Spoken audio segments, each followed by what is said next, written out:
네, 여러분 안녕하세요. 반갑습니다. 저는 문화재 유튜버 김용수입니다. 제가 오늘은 오랜만에 문화재에 관한 영상을 찍어서 올리도록 하겠습니다. 사실 제가 지난번 영상도 그렇고, 지지난번 영상도 그렇고, 또 그 앞 영상도 그렇고, 문화재와 관련 없는 쓸데없는 영상을 올렸는데요.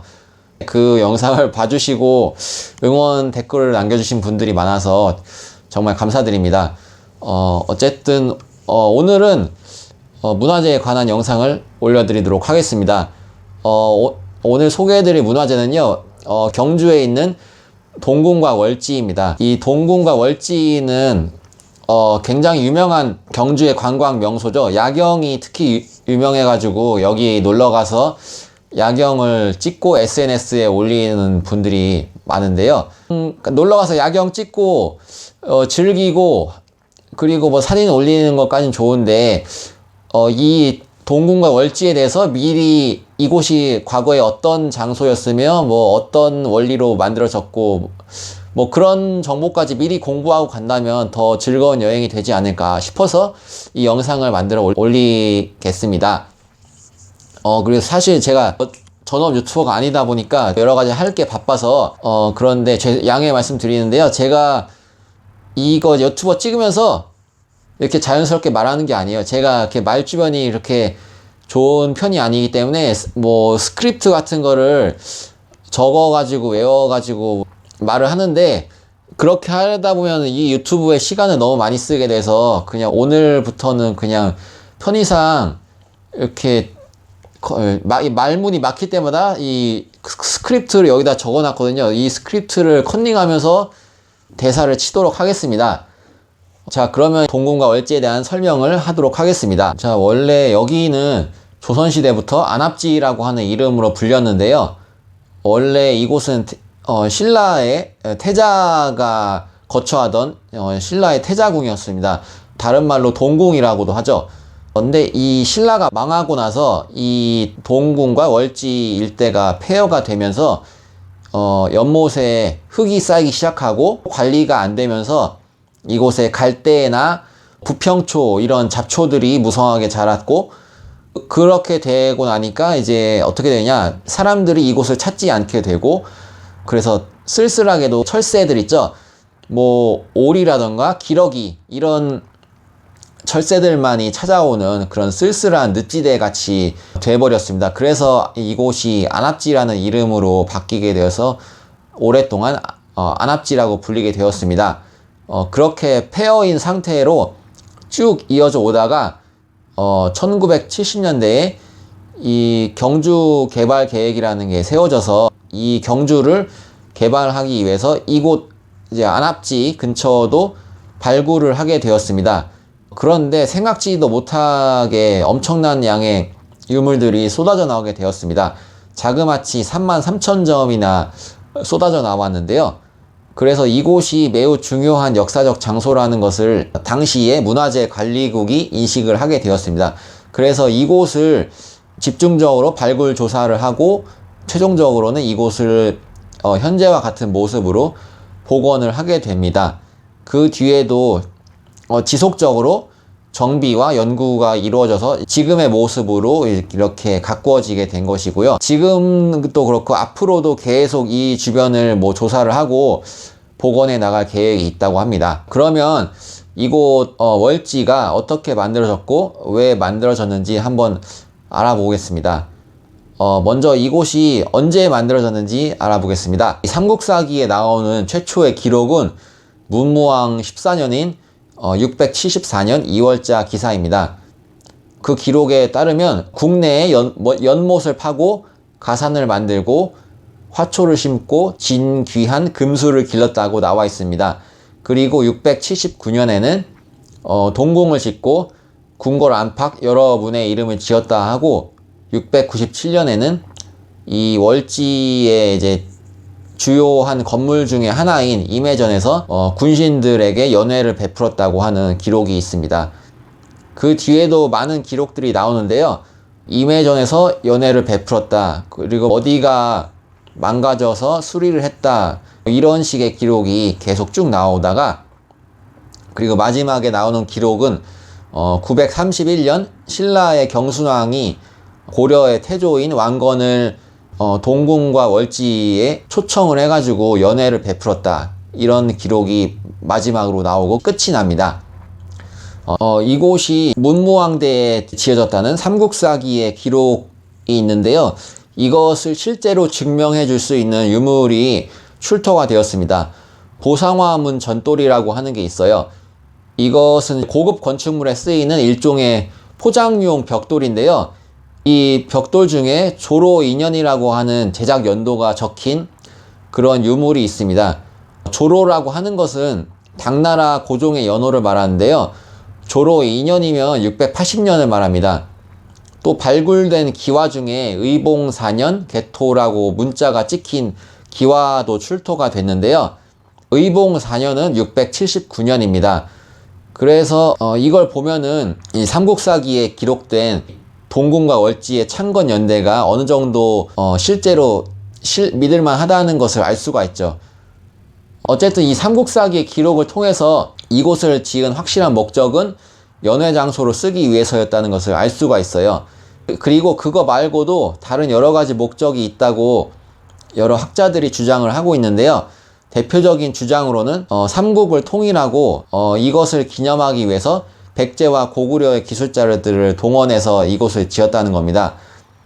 그러한 증거로는 이곳 연못의 모양이 마치 한반도의 해안가를 보는 것 마냥 이제 한쪽은 동해안을 재현한 것처럼 상대적으로 밋밋하고 반듯한 반면에 다른 한쪽은 구불구불하니 굉장히 복잡하다는 것이죠. 서해안과 남해안을 이렇게 형상화한 것처럼 말이죠.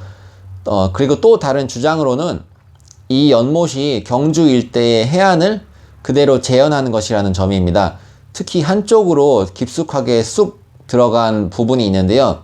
이 부분의 모습은 경주 가문사와 대왕암 일대의 해안가 모습과 상당히 유사하다고 대구 가톨릭대 조경학과 교수이신 안계복 교수님께서 주장을 하였습니다. 과거에는 이 가문사 앞까지 바닷물이 들어왔었다고 합니다.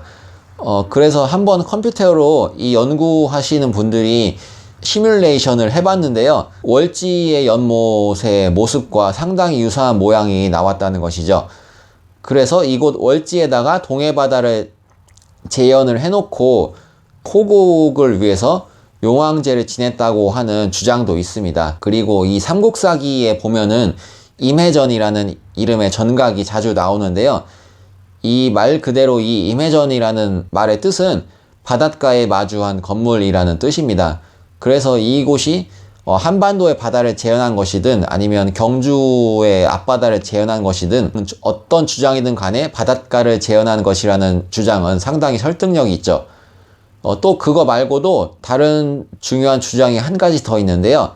바로 홍수 방지를 위해서 이곳 월지를 팠다는 주장입니다.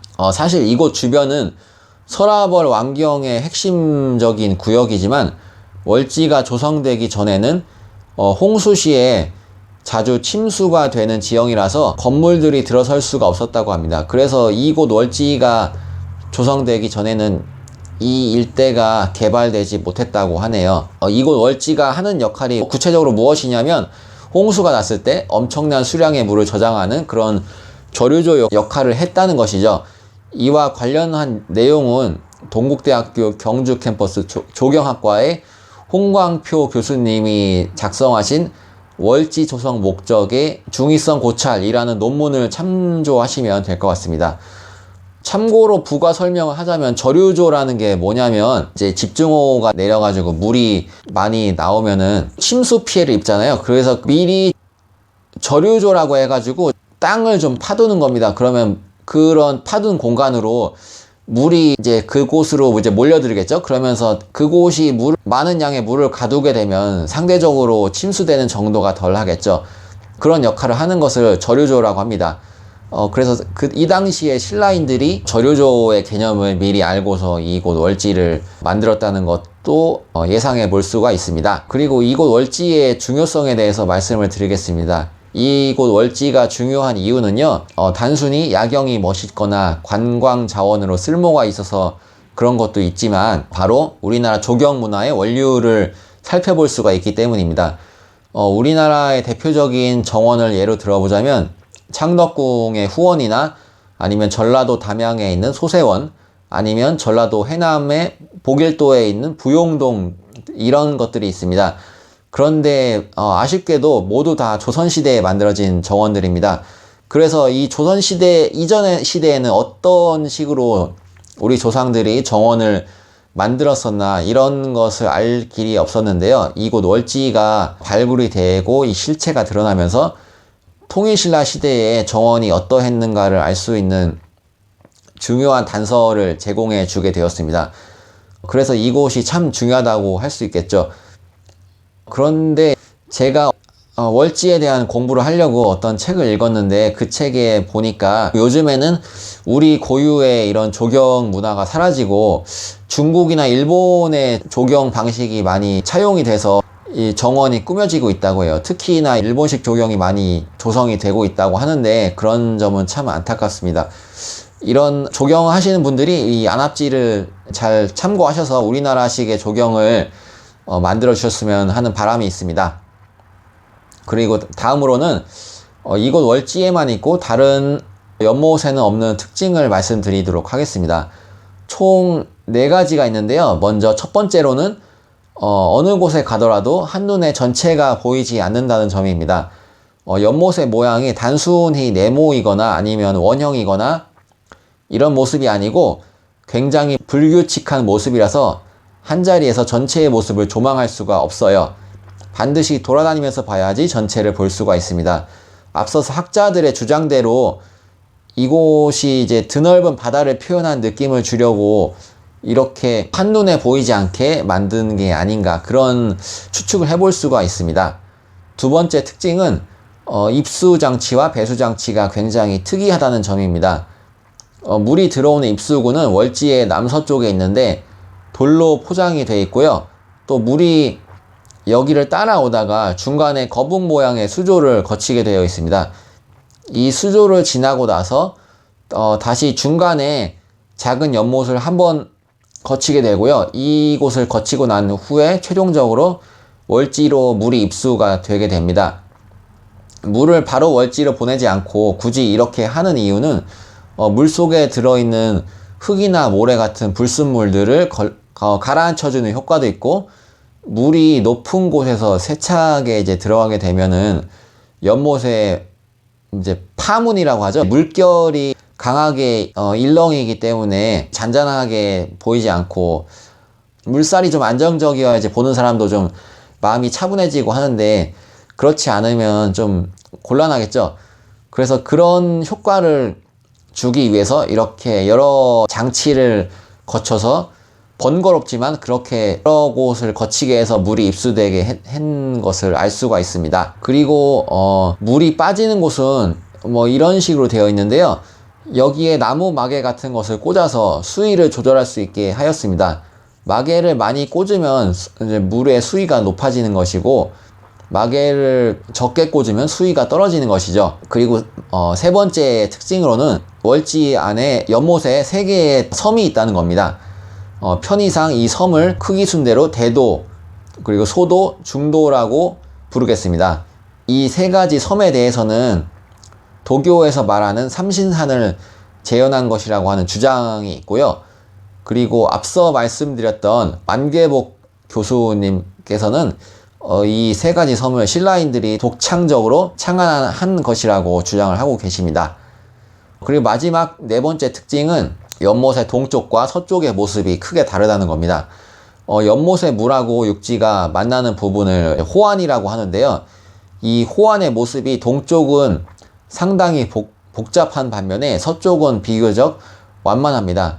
이 완만한 서쪽에는 반듯하게 가공한 장대석을 올려서 건물도 지었고요. 그리고 반대쪽 이제 복잡한 동쪽에는 자연석을 쌓거나 아니면 상대적으로 가공은 했지만 자연석의 느낌이 나도록 한 그런 그런 석재들을 쌓아서 최대한 자연스러운 느낌이 나게 조성을 했습니다.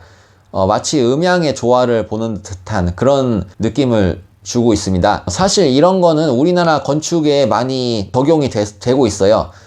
우리나라 조상들은 동쪽과 서쪽이 똑같은 것을 선호하지 않았던 것으로 보이거든요. 대표적인 예로 서울에 종묘가 있는데 이 종묘의 정전 양끝 날개 부분 여기를 잘 보세요. 이런 것을 월랑 혹은 ing랑이라고 하는데 동쪽은 개방적인 구조로 되어 있는 반면에 서쪽은 벽돌로 막혀 있죠.